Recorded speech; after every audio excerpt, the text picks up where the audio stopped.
What's my surname? So I'm with you, Mark Cameron, yet again for another one of our chats, and it's great. We've had some of our bowlers from around the country who have put some questions through which they'd like us to discuss, which we will do. And look, please, when you read this or listen, watch this, whatever you want to do, share it with your friends, neighbours, whatever, and especially with bowlers, because the idea of this is to really start to get the communication story out there to as many people as possible. So, Mark, the first question that's come up from one of the questionnaires is about, can we please explain the rationale behind spreading the nationals away from the traditional singles, pairs and fours to singles and pairs as one event, and the fours later on? It falls on. Thanks, Kevin, and thanks for the introduction, and thanks for remembering my surname this time round. I appreciate that. Our national split, it was about trying something different. Our numbers at nationals for the past 10, 15 years have consistently dropped. So we felt that splitting them apart and putting them in two different areas of the country may well boost some of those numbers. We'll trial it out, see how it goes this summer. If it's not working, if it's not the solution, then we'll look for another alternative. But that's the thinking.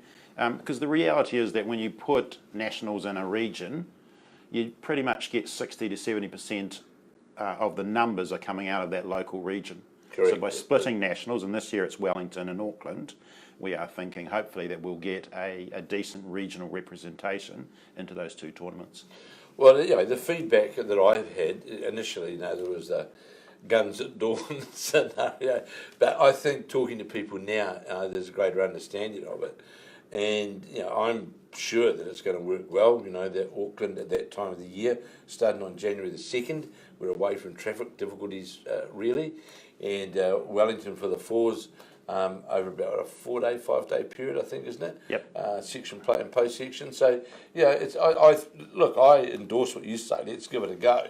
And am I right in saying that there's a change in the prize money this year as well for the? Yeah, we've increased the prize money. I think we might have made mention of that on our last conversation. So prize money's popped up by another $6,000, I think it is, which is not huge and significant, but we are looking obviously to invest a little bit more in this competition. And we're bringing Somerset on board. We haven't done that, have we? And no, as our Somerset Nationals. Somerset Nationals is the naming rights sponsors for that event. So obviously now Bowls New Zealand have got a strong alliance with Somerset. Partnership. We're very appreciative of Somerset coming on board. They're supporting not only Nationals this year, but we've got an awards ceremony happening at Eden Park September the 14th. So they're sponsoring that, and they're also supporting putting the tablets into the clubs as well. So we are very appreciative of what Somerset has brought to the table in terms of how we deliver bowls out into the communities.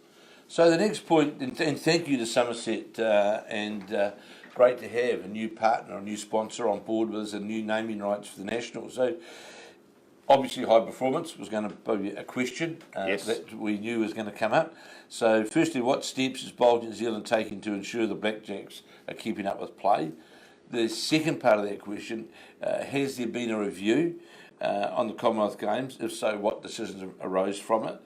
And then the third part and last part of it, what funding does Bowls New Zealand receive from High Performance New Zealand?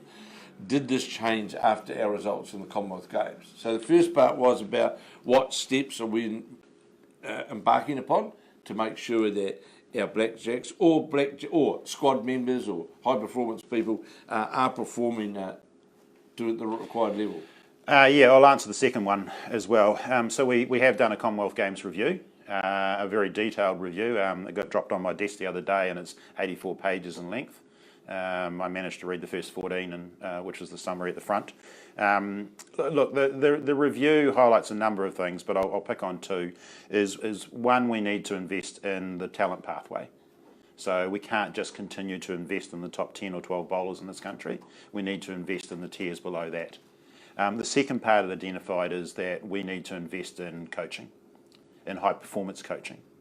And as a sport, we're challenged from a resourcing perspective, but we do need to invest as much as we're looking to invest in the players going forward.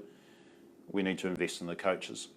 And that's the flavour. So we are now 3 months into the development of a new high performance plan. or strategy.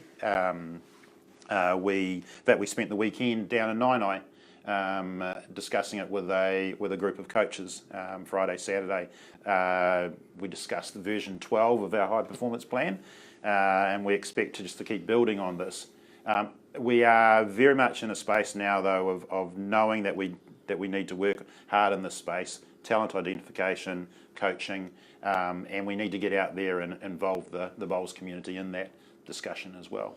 Is it fair to say as well, Mark, from a coaching point of view, that when players get to the level that what we want them to be at, the coaching takes on a more complex role. More complex role, and coaching is also about the person, the individual, the management of the personnel as well. Is that part of the whole philosophy? Yeah, in high performance nowadays, you hear the word mental skills being used quite a lot, which is really about what's happening up there with top the player, 2 inches. Top 2 inches. We are good as a sport, I think, technically and tactically from a coaching perspective. But when it comes to those things like mental skills, leadership, building the complete package in the top 2 inches, like a lot of sports, we have a long way to go. And that's the area we're really looking to tackle, and not only upskill our players though, but again I'm emphasising upskilling our coaches as well. So no doubt as well, with the high performance program, which will be released soon, no doubt, Yep. After further discussions, and the talent identification program, and the Summer of Bowls scenario takes on a very important part, I would imagine, of all of that coming together. Yeah, it does. I mean, it's one thing to say that we're going to invest in talent and develop that talent, but we need to make sure we give them opportunities and tournaments and competitions to play in, and we need to measure how they perform in those competitions as well. And that's where the Summer of Bowls events come into play, as well as nationals and inter-centre and other competitions. So we are very much looking to track players' performance over the summer, and these bigger national events or domestic events are really important to us. And what about the point about the funding? About Bowls New Zealand receive the funding. Did this change after results of Commonwealth Games? I think it's fair to say that all of that's under review process naturally, isn't it? Yeah. So I mean, one of the real drives for getting our high performance plan sorted out now is that we will look to apply to High Performance Sport New Zealand November, December of this year for a new funding round going through to the 2020 World Champs. So we are in that space of preparing a funding application, and we'll wait to see what the results are in December. So moving on to pathways and under eights. Now we know there has been a lot of talk around the bowling fraternity about the pathways and under eights, and one of the questions we've got is how do we get under eights back in the future for the development of our game players and coaches, and are you planning to start a new competition to replace under eights? So we'll address those 2 points first. Yeah, under eights. That's one of the with Pathways and Interclub Sevens. It's one of the 3 national events that we parked this summer, with a view that we would review and get feedback. That hasn't meant that under eights has just collapsed regionally within our centres. And within our centres, that's still there. There's still a layer available to our under 5s, under 8s players. I don't sense. We're not going to bring in a national under 8s this summer. We're going to continue to monitor the feedback and see what that feedback is in terms of the pathway for those junior players. So that's where we're at now. We'll have a different conversation when we get to pathways. Because I had this conversation with last week in Australia, Yep. up on the Gold Coast, right? What they do, and the viewpoint is, which I agree with, and I think it's been prevalent for a long time, and it falls back to some ownership of the regions as well. But with having the right talent identification program and high performance program, the players, male, female, whoever, who have got the talent, or a para player who have show the talent, are going to be absorbed into this new talent identification high performance program, and to have opportunities to play in events where we can watch them play against, let's say, the top calibre of player.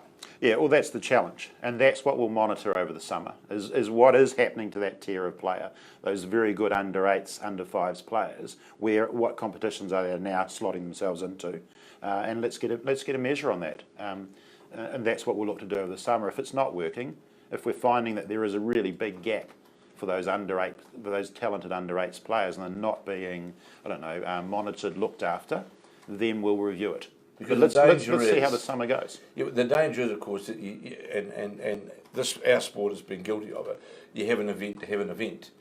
We've got to have events which are going to deliver an outcome and are going to deliver something further down the track, isn't it? So I think we've got to have a summer of sitting back, watching and observing, and then seeing where things go. 1920. So bearing in mind, we'll talk about pathways in a minute as well, but there was an overarching strategy here which was to declutter the calendar. So by removing some of these events, we've actually now pushed it back on the centres and the regions and said, here you go, here's some weekends back. Now let's see what comes out of that. And we've seen with the Summer of Bowls, you would have seen with, I think Stoke have got a new tournament. Yep. Dunedin with North East Valley, Canterbury with a Fives tournament. There's some tournaments now popping into our calendar, significant tournaments that provide some of our talented players another opportunity. Well, I was just going to compliment, in fact, some of the regions. Nelson being one, Canterbury, Wellington, especially. That I've seen so far, who have picked the opportunity up, and we've got like Nainai are going to have a women's event. Stoke are looking also as a women's singles event. Yep. So all of a sudden, and I think we need to remember that in years gone by, some of these events were actually on the calendar and a fairly high profile on the calendar. What it's enabled us to do now is for clubs and regions to take the initiative and again get these profiled events out in the bowling calendar. And of course, they've picked up very good sponsorship as well for these events. So, I think that's a big plus. I think we're seeing with the decluttering effect. Yeah, look, I'll be blunt. I'd love to have seen some sort of under-8s type event pop into that summer calendar as well. Hasn't happened yet. May well happen in the future. So with the pathways, can we clarify the current and future situation with pathways and programs that have been cancelled? We've done that. And what the new development pathway will be for new bowlers. Well, we're endeavouring to do that with some of the events which are on. And why have you done away with pathways? Now, and I know there's been debate about that. Yep.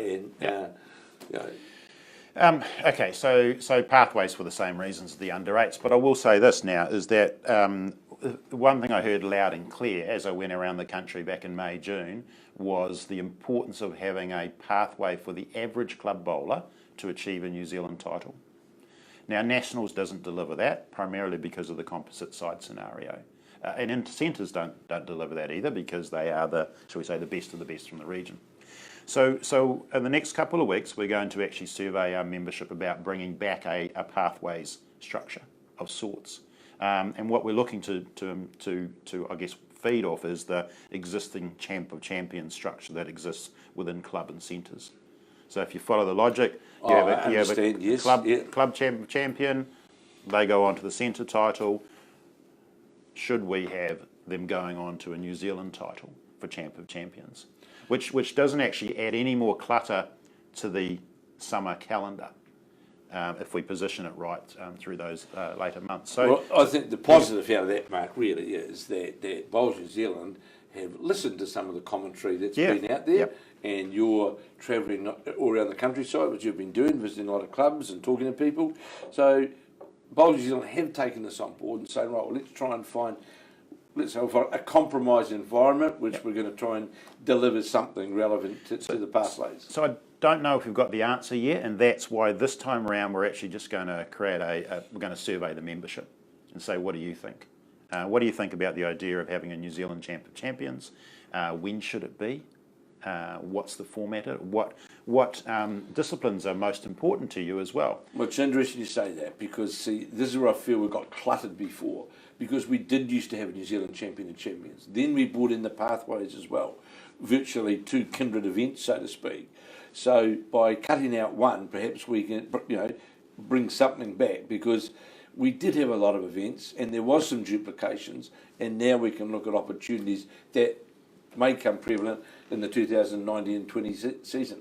Yeah, or it may even happen from the 18-19 season as well. I mean, if we were to run a Champions over the, I don't know, September or August, September, October, based on the previous season's winners, we could actually do it heading into 2019.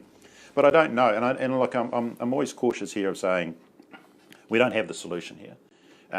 Let's go and get some feedback on this and see what people think.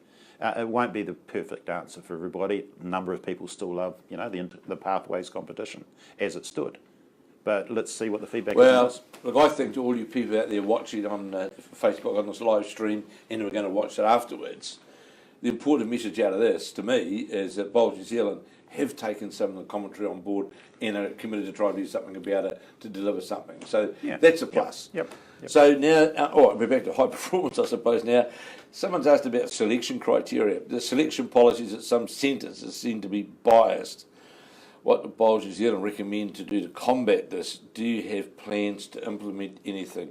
This really relates to the regions and... I mean, that's difficult for us. I'm not going to cry resource and say we've got limited resource to be engaged in this, but really, the regions, the centres, they're their own entities in themselves, and they'll have their own policies and criteria.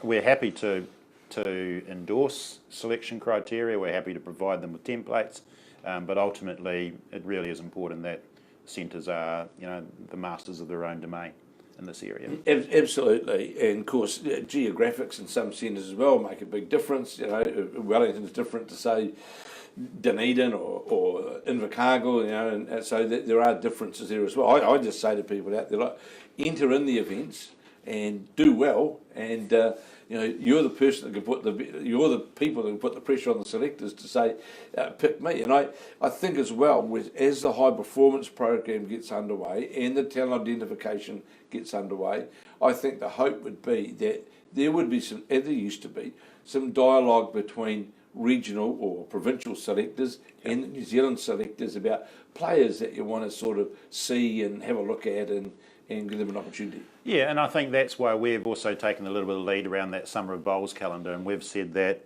right, A, the events need to be all open, but B, we're going to reserve 2 spots in each of those events so that we can use those spots for some of that identified talent to ensure that they are getting out there and playing in competitions that they may never have been invited or been or considered entering. Well, pleasing to see. I know you'd have seen as well last week. The Stoke Piers, for example, is already full. Yes. 32 teams. Except for the 2 spots that we've got. The 2 Bowls New Zealand spots, which will be filled, obviously. Yes. And the question's been raised again about the 60-plus age group. Has much thought been given to establishing more representative opportunities for the 60-plus, for example, international over 60s versus Australia and inter-centre over 60s? Someone's been reading my emails, have they? So we have. So we in fact, it was a innovation coming out of Australia was to run a Australia New Zealand over 60 series or test series. So something we are considering. It's all about timing. Our international calendar is largely dictated by Asia Pacific World Champs and Com Games, so it's potentially tying it into that. But absolutely, our key strength, shall we say, is that demographic, that over 60. Yes. Why not? It's just a matter of time. We will have something in that international space. But again, we've seen Bowls New Zealand listening to what's been said. Now, indoor bowls. Do we see any value in indoor and outdoor bowls working closer together? So you're referring to the short mat? The short mat. Yeah, I presume. Yes, that's what I meant. Yeah. Oh, absolutely. I mean, what that looks like, we don't know, but it does make sense. If indoor bowls is keen on conversation, then yes. I mean, I presume, I don't know enough about the detail, but I presume that a number of outdoor bowlers in the winter move to indoor and vice versa. Big number. Like Gary Lawson's a case in point. He's a New Zealand indoor champion. Ellie Forsyth is. The Rainers out of Wellington. Yes. There's a number of them who, the Boardmans, for example. So there is a number. Yeah. And the 2 sports have always been sort of split apart. But yeah, I think there would be an opportunity to work some of those work together. So, It absolutely makes sense. retirement villages. What's Bowls New Zealand thinking about doing for the increasing number of bowling club members living in retirement villages? Well, I don't suppose we can dictate who lives in retirement villages. No, but no. Although I heard Somerset's a very good retirement village. yes. So if you want to live in a retirement village, mate, I recommend you have a look at a Somerset one. Well, look, I've got friends of ours who are in retirement villages around the country, and they've all got bowling greens there. Yep. I think the question, if I understand the question, it's more about how do we link back the retirement villages, those playing bowls in those retirement villages, back into clubs, and how do we build a relationship between, as opposed to people leave their clubs and go to the retirement villages and are never heard of again. How do we keep them involved? And I think it's an opportunity for us. It's something that we should be figuring it out and working with the Rymans and the Somersets and the likes to actually, is there an opportunity to run a inter-retirement village type competition? Yeah. Is there an opportunity to have a discounted rate, back into the club? Perhaps even, I don't know that it works or not, but with some of the centres that I know that they, for example, they have midweek interclub, so is there an opportunity, or use Auckland as an example, right, where they do have midweek interclub, is there a way then how you can encompass the retirement village people as being part of that? I don't know, but there's certainly, I think, room, isn't there, to have some involvement together. And we've got to be very appreciative that just about most retirement villages in this country have a bowling green. They do. They're investing their money into a bowling green. Fantastic. So the big move this year, of course, is Bowls 3-5, and it's great to see like I've seen so far, Gore, Stoke, even the Stokes Valley side. Yep. They're already on Facebook. And talking to Australia, they know about our event. Talking to Mark Casey and Ryan Bester and those guys, they know about the Bowls 3-5. So that's a plus. So what was the criteria and who made the selection decisions for the players and teams in the Bowls 3-5 televised league? Oh, the teams was Bowls New Zealand.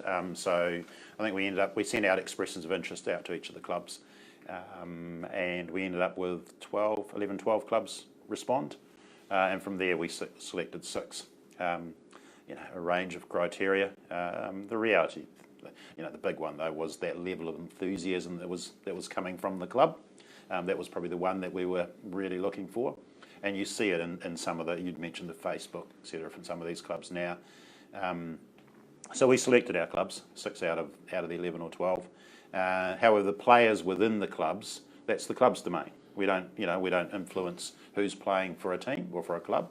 That's for them to determine themselves. So if a club, for example, wanted to invite a player to let's say, whoever it might be. Kevin Hickland's going to be invited to play for Stoke.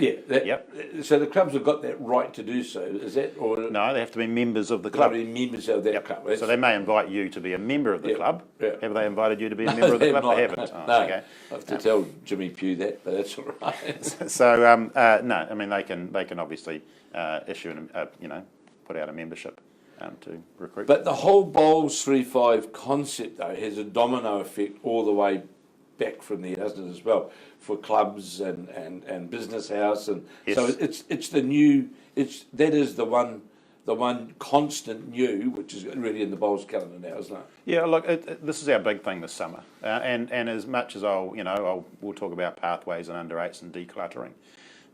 One of the reasons we decluttered was to give this format a bit of space. So Bowls 3-5 is going to be available televised league on Sky Sport. Obviously, we're very appreciative there. Tuesday, Wednesday nights, 3 hours a night. Live. And every club playing every night. And then the domino effect that you talk about is that there'll be an interclub competition for all clubs to take part in a 3-5 format or tournament, league. And then down one step further is getting 3-5 into that casual bowls market. So how have the centres so far, from your feedback, picking up the concept of having their own regional Bowls 3-5 interclub or competition? I thought this year, so year one for me personally in Bowls 3-5 was about the TV product, getting that right. And I thought the interclub and the casual bowls market could feed in year 2, 3 once people saw it on TV and grasped it. And I thought, oh, well, okay, if we can get 10 of the 27 centres involved this year, we've done a good job. I think we're sitting at about 18 or 19 centres that are going to be playing Bowls 3-5 Interclub, which I think is great. You know, I tagged maybe 10 clubs to run a Bowls 3-5 casual format. We'll have in excess of 50, I think, clubs that are involved in that. And they're driving it themselves. They're not waiting for Bowls New Zealand to come along and go, you shall do this, or you need to do this, or this is how you do it. There's a lot of energy out there in the bowls community for this, which is great. And I think once they see it on TV, this is not elite sport. Our Bowls 3-5, even on TV, you know, we'll have some good players playing, but it's really trying to show that bowls is a game that anyone can play. It doesn't matter your ability. Doesn't matter your age, gender, ethnicity, you can play this game. So really it's about taking the product to the wide market, isn't it? It is. That's really what it's about, isn't it? That we're getting bowls out there, yes, in a competitive environment, but the sport out there to the wide market. It is. I mean, we're going to have an 18-year-old and I'll say a 70-odd-year-old. 70-plus-year-old playing in this competition. It's male, it's female. You know, it's going to be a range of abilities. And I think that's great because there's not many sports. Generally, when you hit Sky Sport, you see the elite players. Correct. You don't see the casual market. And if we can combine that imagery, which is anyone can play, with that sort of darts atmosphere that you know, if you watch the darts in recent weeks on Sky, if we can build some of that atmosphere into our product, then we're not only saying that anyone can play, but it's fun to play. You know, it's not serious. It's breaking down some of the barriers that have been there in the past, which I think is a big plus. So just in closing, Mark, a few weeks' time we've got the Bowls New Zealand annual general meeting. We've got the awards function on the Friday night, is that correct? 14th, yep. And did you know tickets going well for that? Is that all? Well, it's pretty much a closed event. So it's So it's Have you been invited? No, you haven't been. Yes, I have been invited. Oh, geez. And I've responded. All right. Look, if people do want to purchase tickets, they're more than welcome to come along to the event. But we're not going out there and treating this as a revenue generator. It really is about acknowledging the award winners. Yep. And that's what this is there. So we will acknowledge those that have won awards, including our new Hall of Fame recipient. That's the purpose of the evening. And then the next day, the Bowls New Zealand annual general meeting, where I think there's some good stories to not stories, but there's a good debate of what's actually growth in membership slightly, and a profit as well. For the year. So, how do you know that? Well, it's funny. Well, you and I have talked. But as you come to the end of your first full year, you can reflect with some obviously progress and some good results for the sport. Yeah, look, I was on a bit of a course last week, and they were they're talking about other CEOs were talking about how their sport's going, etc. And one guy, I can't remember the Maori for it, but he said, I just subscribe to the just do it philosophy. Sometimes you've got to just get in there and do it, take the hits, take the positives and negatives, but actually get in there and do it and make some change. And I think for me that's probably year one. It's just getting in there and doing it. I've been, I think, and I'd like to think that people think I've been out there and communicating, but also I've been making some decisions. Year two is about going through those, working through those decisions and making sure that we consistently get feedback and review those decisions. And then year three, we start to refine some of these things. So I don't anticipate that Bowls 3-5 is going to be perfect in year one. We certainly haven't nailed the levy model proposition that we put out to the community. We just keep improving. Now we're in that improvement stage. But year one, back to your point, was listening, was getting out and about, coming up with some change, putting some change on the table, and now we'll work through it, reflect on it, and hopefully the sport moves forward. Well, thank you very much, Mark. And there it is, people. Another chat with Mark Cameron, our CEO, as we move forward towards the Summer of Bowls and, of course, the Bowls 3-5 event, the televised event. I think we've got an exciting year ahead. And the really good thing that I think is going to happen this year is that Bowls is going to be, via social media and other outlets, but especially via social media, it's going to be in your lounge on a regular basis with events and commentary like discussions you and I are having. Yep. and results of events, all sorts of things. The staff of Bowls are very committed. The two ladies, Erin and Tamara, are very committed to make sure that we are creating that constant profile out there. And I think we can go into the 2018-19 season with a lot of positives. And let's just get on, as you rightly just said before, let's get on and do it, support it, and have fun. Thank you. Thanks, Kevin. Thank you for your time.